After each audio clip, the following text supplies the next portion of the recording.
BBG Amaravati ventures లో Mahashivratri bumper offer 15 రోజుల్లో full payment చేస్తే plot registration free. For more details contact 040690344. Welcome to Suman TV. Janasena ఆ party ఆవిర్భవించి దశాబ్దం పైన అయింది. ప్రజారాజ్యం ఆ తర్వాత జనసేన పార్టీని పవన్ కళ్యాణ్ గారు తన భుజస్కంధాల పైన మోసి దశాబ్దం తర్వాత అధికారులు తీసుకొచ్చారు. 100% strike rate, there is no doubt. భారతదేశంలోనే ఏవి రాజకీయ పార్టీ లేని విధంగా 100% స్ట్రైక్ రేట్తో తన పార్టీతో పాటు అటు టీడీపీని అటు బీజేపీని గెలిపించి ఆంధ్రప్రదేశ్లో కూటమి అధికారంలో వచ్చేట్టు చేయగలిగారు. అటువంటి గొప్ప విధి విధానాలతో ఉన్న ఈ పార్టీ ఈరోజు ఏ పరిస్థితిలో ఉందనేది ఒకసారి ఆత్మపరిశీలన చేసుకోవాలి.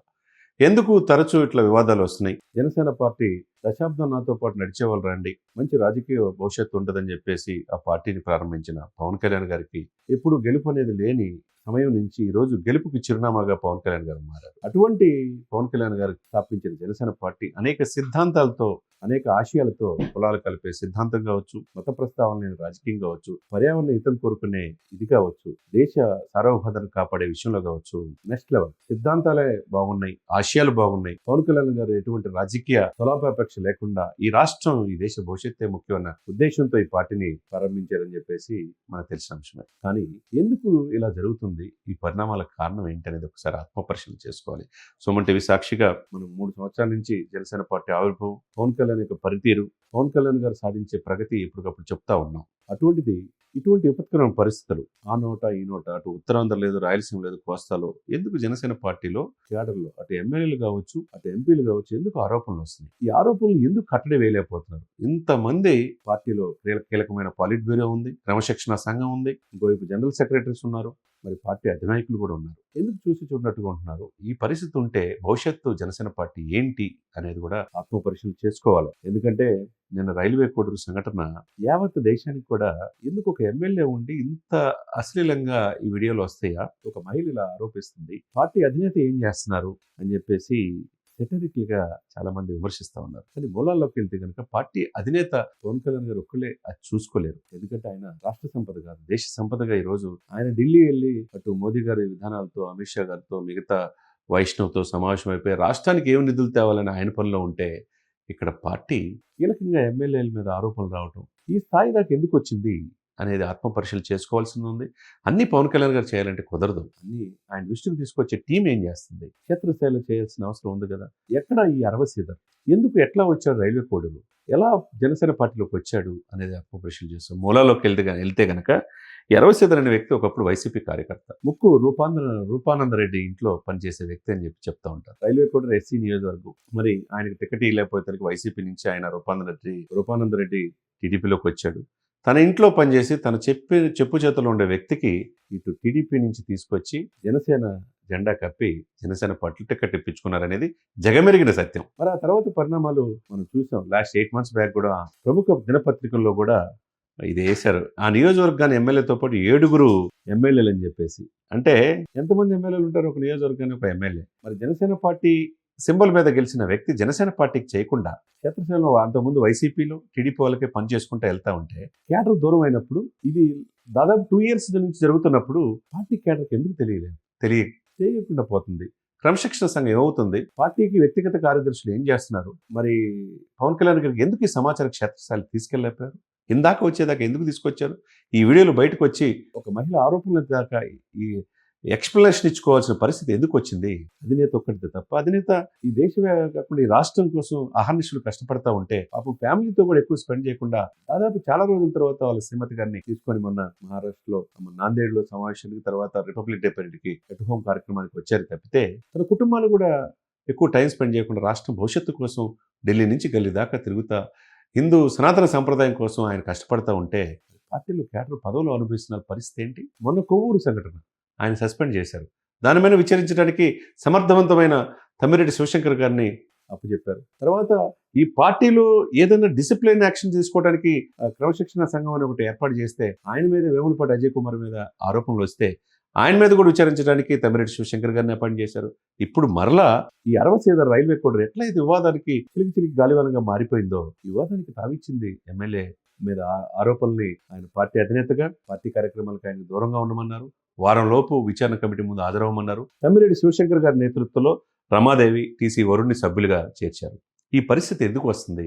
మరి దశాబ్దం కల నాయకుడు ఎన్నో ఆశయాలతో మోదీ గారు ఈయన పవన్ గారు తుఫాన్ అంటున్నాడు. హిందూ సనాతన ధర్మ పరిరక్షణ బోర్డు మెంబర్గా ఆయన ఉన్నాడు. ఎక్కడో లడ్డు అపవిత్రత అయితే పోరాడుతున్నాడు. మరి వేల కోట్ల సంపదని కాపాడుతున్నాడు రెడ్ శాండిల్ని.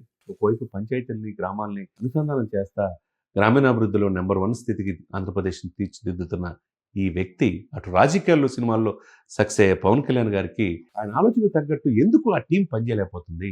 వీళ్ళంతా పార్టీలో పదవులు అనుభవించడం తప్పితే ఈ జరుగుతున్న ఆరోపణలు ఎమ్మెల్యేల మీద, మొన్న పోలవరం ఎమ్మెల్యే మీద ఆరోపణలు, మొన్న తర్వాత సుందరపు విజయ్ కుమార్ మీద ఆరోపణలు, తర్వాత అక్కడ వంశీ మీద ఆరోపణలు విశాఖపట్నం, తర్వాత ఎంపీ కాకినాడ ఎంపీ మీద ఆరోపణలు, తర్వాత ఇప్పుడు కట్ చేస్తే రైల్వే కోడరు ఉన్నది 21 మంది ఎమ్మెల్యేలు, 100% స్ట్రైక్ రేటు, 2 ఎంపీలు బాలశౌరి గారు, ఇంకొక ఆయన. మరి ఇప్పుడు రాజ్యసభ కూడా రేపు మాపు ఇంకొకరు వస్తూ ఉంటున్నారు. అన్ని శాఖల్లో ప్రాతినిధ్యం ఉండి భవిష్యత్తు చాలా బ్యూటిఫుల్గా ఉన్న జనసేన పార్టీకి ఎందుకు ఈ విపత్కరమైన పరిస్థితి వస్తుంది? అధినేత కూడా పూర్తిగా దృష్టి పెట్టాల్సిన అవసరం ఉన్నది. ఎందుకంటే అంతా బాగుంది అనుకోవటం కాదు. దేశవ్యాప్తంగా మనం పార్టీ ప్రక్షాళన చేసుకునే ఇటు తెలంగాణలో కూడా పోటీ చేస్తున్నారు. చక్కగా మున్సిపల్ ఎన్నికల్లో కూడా రేపు పోటీ చేస్తామని చెప్తా ఉన్నారు. హౌస్ చాకీలకు టికెట్లు ఇస్తున్నారు.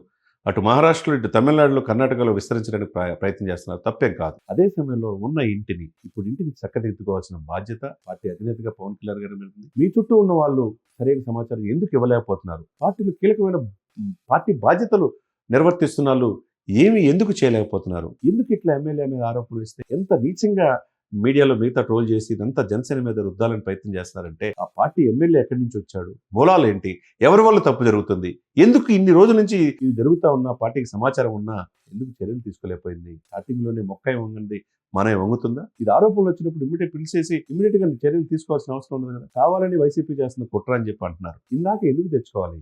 తన దాకా వస్తే తెలియదు అన్నట్టుగా 2 సంవత్సరాలు చూడకాల అధికారులు వచ్చి ఇప్పుడే ఇన్ని ఆరోపణలు వస్తూ ఉంటే రేపు భవిష్యత్తు ఏంటి? అన్నిటికీ trouble shooter Tammireddy Shivashankar committee వేసి అని మరి చర్యలు తీసుకోవటమేనా? మరి ఎందుకు ప్రక్షాళన చేయాల్సిన అవసరం లేదు? పార్టీకి ఇప్పుడే 21 సీట్లకి ఎలా ఉంటే రేపు 175 స్థానాలు పోటీ చేయాల్సిన సమయం ఆసనమైంది. రేపు ముఖ్యమంత్రి కావాలంటే ఎక్కువ సీట్లు పోటీ చేయాలి పవన్ కళ్యాణ్ గారు. మరి క్షేత్రస్థాయిలో పార్టీని ప్రక్షాళన చేసుకోవాలి. పార్టీలో నియోజకవర్గాల సమన్వయకర్తలు ఉండాలి. ప్రతి నియోజకవర్గానికి క్రమశిక్షణ సంఘం ఉండాలి. దశాబ్దం పైన పవన్ కళ్యాణ్ గారితో పనిచేసే వాళ్ళు, పార్టీలో కీలకమైన బాధ్యతలు జెండా మోసే వాళ్ళకి ఇవ్వాలి. భుజాలు అరిగేదాకా జెండా మోసే వాళ్ళకి పార్టీలో పదవులు లేకుండా కొంతమందికే పార్టీలు పదవులు వస్తున్నాయని ఆరోపణలు ఉన్నాయి. అవి కూడా సరిదిద్దుకోవాలి. ఈ లేయర్ ఏదైతే ఫామ్ అయిందో అధినేతకి మళ్ళీ క్యాడర్కి దూరం చేసే ఈ లేయరు తాడేపల్లి ప్యాలెస్కి జగన్మోహన్ రెడ్డి గారికి గ్యాప్ వచ్చే తలకే అధికారం కోల్పోయి 151 నుంచి 11 సీట్లు పరిమితమైపోయారు. ఇక్కడ కూడా ప్రగతి భవన్కి కేసీఆర్కి దూరం అయ్యే తలకే ఇక్కడ కూడా పార్టీ అధికారులు దూరం అయిపోయింది. అక్కడ ఇక్కడనే లేదు. ప్రజలతో అనుసంధానం ఉన్న వాళ్ళే క్షేత్రస్థాయిలో ఉండగలరు. మరి ఢిల్లీ నుంచి గల్లీ దాకా పవన్ కళ్యాణ్ గారు ఎదుగుతున్న తీరు నెక్స్ట్ జనరేషన్కి ఇన్స్పిరేషన్. ఆయన గిన్నిస్ బుక్ రికార్డులు సాధిస్తున్నాడు, వరల్డ్ బుక్ రికార్డులు సాధిస్తున్నాడు. ఈ రాష్ట్రాన్ని ప్రగతి పదంలో తీసుకెళ్తానికి ప్రయత్నం చేస్తున్నాడు.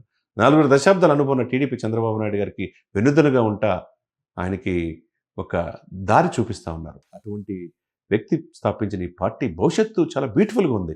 యువతరం మొత్తం పవన్ కళ్యాణ్ వైపు చూస్తున్నారు. అటువంటి సమయంలో ఉన్న పార్టీ పదవులు అనుభవిస్తా, పార్టీలు ఎమ్మెల్యే అవుతా, పార్టీకి ఇంత చెడ్డ పేరు తీసుకొచ్చినప్పుడు ఏంటి అనేది ఒకసారి ఆత్మపరిశీలన చేసుకోవాలి. పవన్ కళ్యాణ్ గారు క్షేత్రస్థాయిలో దిగాలి.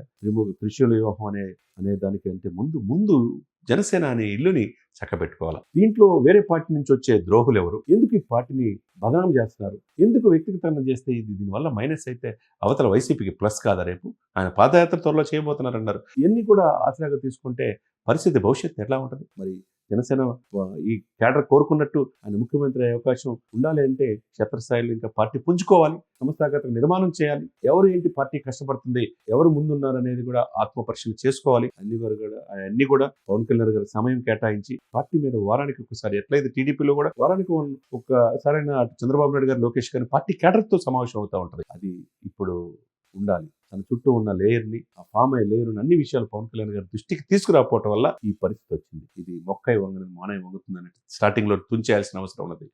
ఎందుకంటే భవిష్యత్తు చాలా బాగుంది. జాతీయ భావజాలంతో, ప్రాంతీయ పార్టీయే కానీ జాతీయ భావజాలంతో జనసేన పార్టీని ఆవిర్భింపచేసి ఈరోజు మిగతా రాష్ట్రాలు కూడా పవన్ కళ్యాణ్ గారి వైపు చూసి ఈ సందర్భంలో కొంతమంది చేసే తప్పుల వల్ల ఈ పరిస్థితి దాపురిస్తుంది. కాబట్టి ఇకనైనా సుమన్ టీవీ సాక్షిగా మేము ఉన్నట్టు చెప్దాం. పార్టీలో ప్రజల్లో జగన్మోహన్ రెడ్డి గారి మీద వ్యతిరేకత ఉన్నప్పుడు సంక్షేమ వాటిని అభివృద్ధి మరిచారు. ఆయన అధికారులు కోల్పోయాడని చెప్పాం. పవన్ కళ్యాణ్ గారిని ప్రజలు కోరుకుంటున్నారని చెప్పాం. చంద్రబాబు నాయుడు అనుభవం రాష్ట్రానికి కావాలని చెప్పడం జరిగింది. మరి అన్నిటి మధ్య ఈ రోజు కూటమి అధికారంలో వచ్చినప్పుడు కూటమి అధికారంలో మంచి చెప్తాం, చెడు చెప్తాం. కానీ జరిగిన తప్పును సరిదిద్దుకుంటే భవిష్యత్తు బాగుంటుంది. లేకపోతే మేము అలానే ఉంటామంటే ఆల్టర్నేట్గా ప్రజలు కోరుకునే అవకాశం ఉంది. ఏదైనా ఏ పార్టీ అయినా తప్పులు జరుగుతూ ఉంటాయి. ఆ తప్పులు సరిదిద్దుకొని ఎందుకంటే క్యాడర్ అంతా ఆయన నమ్మిన వాళ్ళు క్షేత్రస్థాయిలో పదవులు అనుభవిస్తూ మాకేమైనా హ్యాపీగా ఉండి వాళ్ళు ఆర్థికంగా స్థితమంతులయ్యి పార్టీ ఏమైతే మాకేమనుకున్నప్పుడు ఎవరు ఇబ్బంది అవుతుంది ఇక్కడ? అల్టిమేట్గా పవన్ కళ్యాణ్ గారికి ఇబ్బంది ఉంది. పవన్ కళ్యాణ్ గారు ఎటువంటి సిద్ధాంతాలు ఉన్నారు? దేశ ప్రధాని మోదీ గారే పవన్ అనే పేరు పెట్టి పవన్ గారు తుఫాన్ అంటున్నట్టే మరి తన ఇల్లుని చక్కదిద్దుకోవాలి కదా. పవన్ కళ్యాణ్ గారు కూడా చాలా పర్ఫెక్ట్గా స్ట్రాటజీగా తన టీముని విస్తరించుకోవాలా, క్షేత్రస్థాయిలో ఏం జరుగుతుందో తెలుసుకోవాలా, ఇమీడియట్గా యాక్షన్ తీసుకుంటే ఈ పరిస్థితులు దాపరించవు. అనవసరంగా ఇంత రచ్చ కాదనమాట. ఏదేమైనా కానీ సుదీర్ఘమైన ఆలోచనలు, భవిష్యత్తులో ఆంధ్రప్రదేశ్ ముఖ్యమంత్రి కావాలనుకునే పవన్ కళ్యాణ్ గారికి ఆ పార్టీని ప్రక్షాళన చేసుకోవాల్సిన అవసరం ఉన్నది. ఎందుకంటే దక్షిణ భారతదేశంలో ఎన్డీఏ తరపున కీలకమైన భాగస్వామిగా, కీలకమైన ట్రబుల్ షూటర్గా పవన్ కళ్యాణ్ గారు కనపడుతున్నారు. మనం నాందేడ్లో సమావేశంలో మనం చూసాం, మరాఠీలో మాట్లాడింది, అటు తమిళనాడులో చూసాం, ఇటు కేరళలో చూసాం. భవిష్యత్తు చాలా అద్భుతంగా ఉన్న పవన్ కళ్యాణ్ గారికి ఇటువంటి చీడ పురుగుల వల్ల, ఇటువంటి పార్టీకి చెడ్డ పేరు తెచ్చే కొంతమంది వల్ల స్టార్టింగ్లోనే తుంచేయాల్సిన అవసరం ఉన్నది. ఎందుకంటే సమర్థవంతులు యువత చాలామంది ఉంటారు. వేరే పార్టీలోంచి తీసుకొచ్చి ఇక్కడ ఈరోజు ఈ పరిస్థితి తెచ్చుకోవడానికి కారణం ఏంటి, ఎందుకు, ఎవరు, ఏంటి అనేది క్షేత్రస్థాయిలో విచారించి వాళ్ళ మీద చర్యలు తీసుకోవాల్సిన అవసరం ఉన్నది.